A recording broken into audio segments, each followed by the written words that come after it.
The trainers here at Personal Edge Fitness use a variety of different measurements. Now, when we're tracking somebody's goals or their physical stature, we're tracking things such as weight, or using the measurement of body fat measurement to figure out their true fitness and also potential for obesity. We track circumference measurements. We also ask people to track how their clothes fit. When it comes to exercise, well, we track how much weight somebody's lifting, or how fast they're doing an activity, or how many repetitions they're conducting. But when it comes to the measurement of your intensity during exercise, there's basically two different measurements. There's heart rate and there's rate of perceived exertion. Well, what are those? How do you measure them? What do they tell you? And which one should you use? Heart rate measuring versus rate of perceived exertion today on the Personal Edge Fitness Podcast. Welcome to the Personal Edge Fitness Podcast with Garrett Williamson. Health, wellness, exercise, nutrition, and a whole lot more.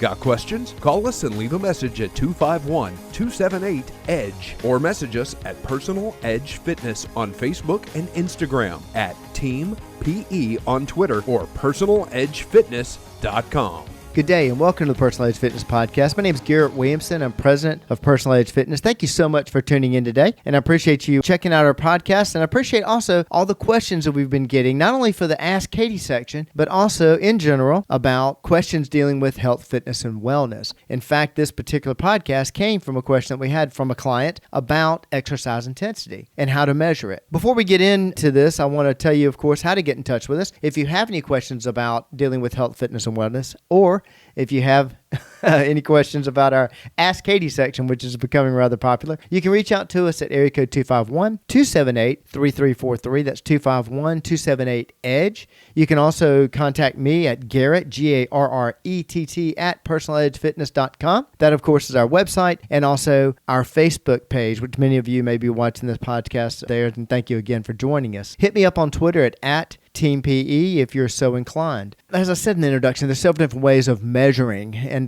we talk a lot about not only tracking, but we talk a lot about accountability in all the podcasts. And if you want success in your fitness program, you've got to have some sort of accountability. I've said on many occasions, even though we have the most qualified staff in the Southeast, we have some of the nicest facilities available, and also a different variety that we can offer our clients, from online to in-person to in-home, and also corporate training. Besides having that variety, I always tell everybody the number one thing that we sell is accountability. I mean, you're basically turning your fitness program over to a professional, and they're actually tracking you and keeping you accountable. Everything from making sure that you're making it on time to your appointment, to rescheduling if need be. That's where Erica comes in. To tracking your performance, understanding what you did last time, understanding the communication between the trainers about what your goals are and what you're working on. But question that we get quite often, I got just recently, and that is dealing with measuring intensity. Where am I as I'm working out? Where should I be? How intense should I be in order to beat my goals? Whether they're short-term goals or long-term goals. Short-term goal being, in this workout, I want to maintain a certain pace. I want to try to reach a certain time in a run that I'm doing, or I want to make sure I'm burning body fat. And the two ways of actually measuring intensity are a method that we've used for years, which is, of course, heart rate training. And then one that is, trainers have used this for years, exercise physiologists have used this for years. In fact, I remember studying the second one pretty much as early as I studied heart rate training, and that is rate of perceived exertion. The first time I ever did testing for stress testing, or even submax testing or max testing, we used both of them. We were monitoring heart rates and we were monitoring rate of perceived exertion. It was interesting to me when we were doing those studies that they came out to be very close. Before I start talking about the difference between the two, let me tell you what each one of them are. So, and you may know this, so pardon me for belittling your intelligence if you already know, but heart rate training is typically based on what we call an age-predicted max, known as the Kevorkian theory. And that is that you take 220 and you subtract your age, and that should give you your maximum heart rate. Then you take a percentage of that maximum to find your heart rate range. Now, typically we use a 60% to an 80% maximum. 80% pretty much being the highest level where you want to train, and typically that's an anaerobic state of training. And I've talked about the differences between aerobic and anaerobic before, but aerobic means with oxygen. Anaerobic means without oxygen. Aerobic is, I really don't like it. This is tough. I'm doing this run, I'm doing this 5K, or I'm doing this exercise, and I I'd like to stop, but I pretty well can keep going, and I can even talk a little bit or complain the entire time while I'm doing this. That's with oxygen. You may be breathing a lot, but you've got enough oxygen to continue. And typically that aerobic range is around 60 to 70% or 60 to 70%. I really wouldn't say much higher than that of your age-predicted maximum. The anaerobic stage would be 75, 80, 85%, and that is what I call sprint, recover, sprint, recover, sprint, recover. And that is you're out of oxygen. You have to stop. You can't keep going in an anaerobic state. If you think that you're in anaerobic, but you're able to continue it for a long period of time, not just a brief EMOM or every minute on the minute type of exercise or a sprint type situation, that is not aerobic. That is definitely anaerobic. Now, a lot of people think that when they're breathing really hard, well, this is really aerobic. Well, that's because we've always aligned breathing hard with aerobic activity. Actually, breathing really, really hard and having to stop, that's anaerobic. And typically in an anaerobic state, if you continue to do that, you can actually get into a state where you're actually burning a lot of muscle. But in an aerobic state, if you go past 15 minutes in an aerobic state, you typically start going into burning fat stores. This is why a lot of people use cardiovascular work to try to burn fat or to try to quote unquote lose weight. And I've gotten into that. I won't get too deep into that today. I've told y'all that that's great. That's fantastic. I like cardiovascular and or aerobic work for maintaining good energy levels, maintaining a good heart and cardiovascular system,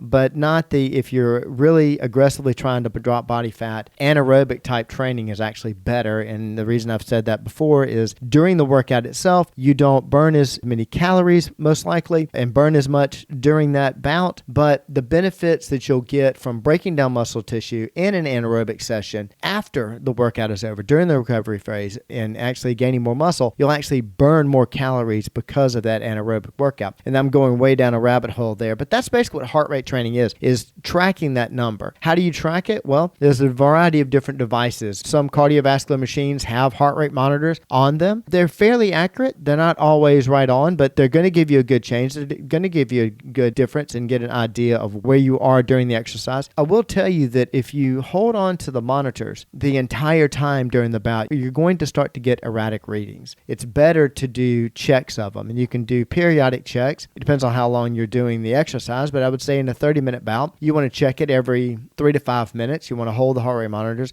and find out where you are to see if you're exercising in your quote-unquote zone. And that zone is what I was talking about earlier of 60 to 80%. If you want to be aerobic, then you want to stay 60 to 75% or 60 to 70%, If you want to be anaerobic, you want to train higher than that, 75 to 85% of your maximum. There's also ways of determining your max that aren't age-related, and I actually like those better. And you can actually, if you're a fit individual, you can train at a higher heart rate than an unfit individual. And what I mean by that is, when I hear of any kind of fitness measurement, fitness anything associated with time passing on a calendar, that really burns me up because I cannot stand the fact that we use age as some sort of a predictor. It's not a predictor whatsoever. So when you're using the Corvonian formula and you're doing 220 minus your age, well, that's also, if you're an exerciser, you work out most days of the week, keep in mind that age predicted max is also for that person that is your age that sits on the couch and does absolutely nothing. They have the same age predicted max as you, so they're going to have the same rate as you. And I've seen on numerous occasions, in fact, in most occasions with our clients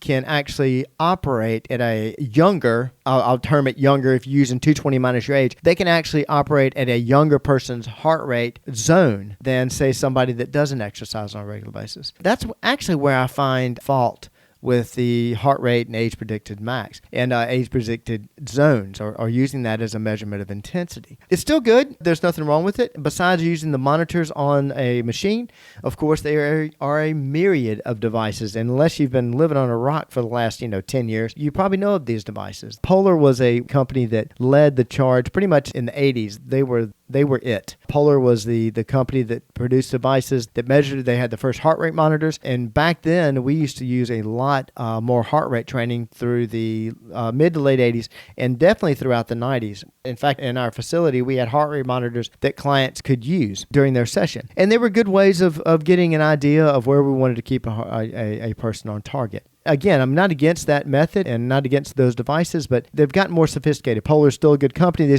still offer quite a bit, but there's now tons of different heart rate devices out there, and a lot of them that people wear on a daily basis. So Garmin has really seems to have surged ahead as far as the different devices out there, and I wear a Garmin watch myself, mainly not for just heart rate, but I use it because I'm measuring all my different multisport activities and my steps throughout the day, what have you. Fitbit is another company. They started out just by measuring steps and stairs and caloric intake and expenditure, not caloric. Well, they were measuring caloric intake, but they're also doing caloric expenditure. And they've branched into, for a long time now, they have several devices out that measure heart rate. The Apple Watch is another device that typically measures heart rate. I like the fact that people pay attention to their heart rate. Whether it's in exercise or not, I think it's beneficial to understand where your heart rate operates on a normal basis. We used it a lot for doing testing on how fit you are. And that is if you're able to track, and you can do this on several of these devices. Garmin does it. I know Apple Watch does it. But you can track your resting heart rate. And resting heart rate is a fantastic measurement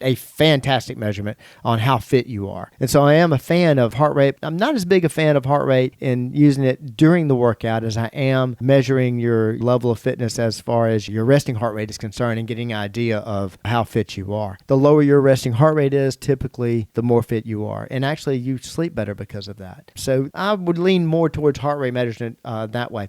Now, getting over to rate of perceived exertion. The RPE scale is something that's been out for years. It's changed a lot. They've varied it some, but typically an RPE scale is a subjective measurement, and you use a scale of between 1 and 10. 1 being really almost asleep. I'm not really exercising hard. I'm really not doing anything. I wouldn't even call what I'm doing exercise. It's 1. Whatever I'm doing, I could do it for days. Again, it's a subjective measurement. Typically on an RPE scale, they will have recommendations, and a 1 would be basically being at rest. A 4 or 5 would be, manageable, easy, but starting to get harder. And as you get to 10, 10 is an all-out. 10 is anaerobic. 10 is the highest. 10 is something that most likely you will not be able to maintain. And that gives you an idea. So when we are talking to subjects, when we're doing testing for submax testing or max testing in cardiovascular fitness, early on, they should give us about a 2 or 3 as they get going. As we start to increase the incline and increase the speed on a treadmill, they will start going 4, 5, 6, 7, and we'll probably top out on a max test. We're going to take them to 10, and we're going to top out there. And usually that's going to correlate with the heart rate. Not only do I use this, but trainers typically use a measurement, an RPE type of measurement that they're doing themselves. Once you start working with a client, you start learning that client. You start it from day one, and we tell all of our clients in their consult that the first few workouts are getting to know you. We've got to learn you. You've got to learn us. It's sort of like playing poker. We start recognizing when a client is really struggling or when they're just, it's hard for them, but they can actually keep going. And a good trainer, a good exercise physiologist like our staff can read when we're probably at a 7 or 8. We need to start to curtail this intensity, curtail this exercise, look for a rest period. Or when a client is saying, gosh, I don't like this or whatever, but they're really at a 4 or 5 and they should keep going. And that's what a good trainer does. We get feedback from the clients, either straight out asking them, hey, where are you on the RPE scale? You're at 10, you're at 4, you're at 5, you're at 8, where are you? Or we're reading it ourselves. Somebody say, God, I want to stop doing this. And say, no, we can keep going. That's part of our job, is to push you beyond your limits if that's what you're looking for, and also keep you safe. We do have clients that would push it to the ultimate max, go past 10 and try to keep going, and that gets into a dangerous territory. And again, that's our job, to make sure they don't get past that. When you're doing it yourself, you can lie to yourself. It's real easy to convince yourself to stop exercising. Oh gosh, I'm probably at 10. I probably need to stop. Since it is subjective, there's not a wearable RPE scale, then yeah, you can monkey with it. You can fiddle it. We've had clients early on that have kind of fooled us. They're really at a 4. We thought they were at an 8. They've convinced us they were at 8. We stopped exercising. That didn't last very long though. Not with a good staff, not with the qualified staff that we have. We're going to be able to tell when somebody is at that maximum, what have you. So, which is why in 23 years, knock on wood, we haven't had an occasion where somebody has taken it past the limit and been in real danger. Beyond an upset stomach, from time to time, rare occasions, usually we don't take it past that point. But we do bring people up to the level where they are, helping them getting in better shape, helping their cardiovascular system overall, and helping them actually lower that resting heart rate. through being able to measure their rate of perceived exertion while they're exercising. Obviously, the difference between the two, one of them's objective, one of them's subjective. The challenges you have with the objective one being heart rate is the fact that it can give you kind of false numbers. And what I mean by that, it may be your true heart rate, but I learned this about a client about 15 years ago. I was training him on using heart rate method, and we would take a break, and he would be thinking, look, I'm breathing hard, my heart rate's up, but I can keep going. Let's go.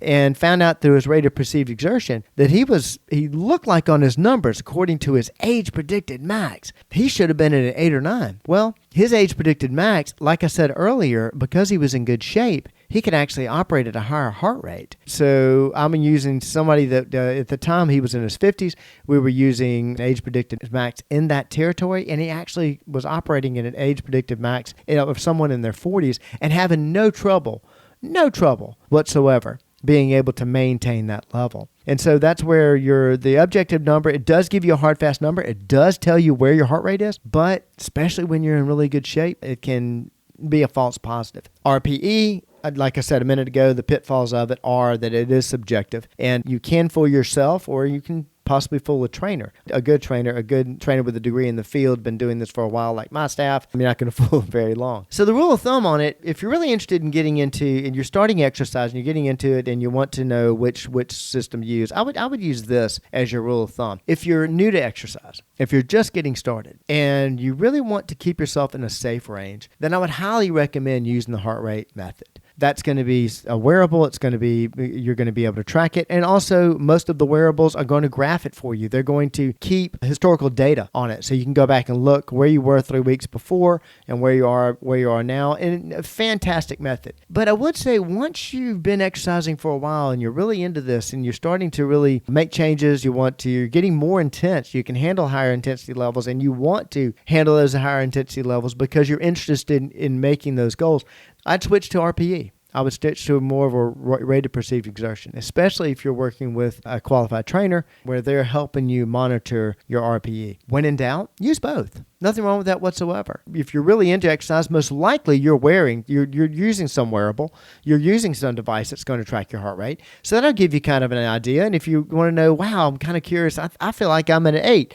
See how it compares to your heart rate. You may be what I call bang on. You may be, I feel like I'm at an 8, and you look at your heart rate, and you find out your heart rate is at 75% of your training zone. Well, that's going to be 8 territory. If you're 85%, that's going to be 10 territory. So it's a good way to track both of them. So this is a very condensed version of explanation of the two ways of measuring intensity. Both of them are good. As you can tell, I've got a kind of a favorite. I'm more into the RPE because I've been training people for 32 years now. I've got clients who have been with me 20 years. I'm going to use more of an RPE with those folks, but I think both of them are fantastic. I think both of them are a good way of measuring. And if you're interested in knowing more about this, especially for your particular goals, if you're interested in burning body fat, you're interested in increasing your athletic ability, or training for a particular sport, you're interested in knowing exactly where should I be on these measurements and which one should I use, hey, give us a call. Contact us at area code 251-278-3343, or reach out to me at Garrett, Garrett, at personaledgefitness.com. Contact us through our website. Let us help you design the right intensity level and the right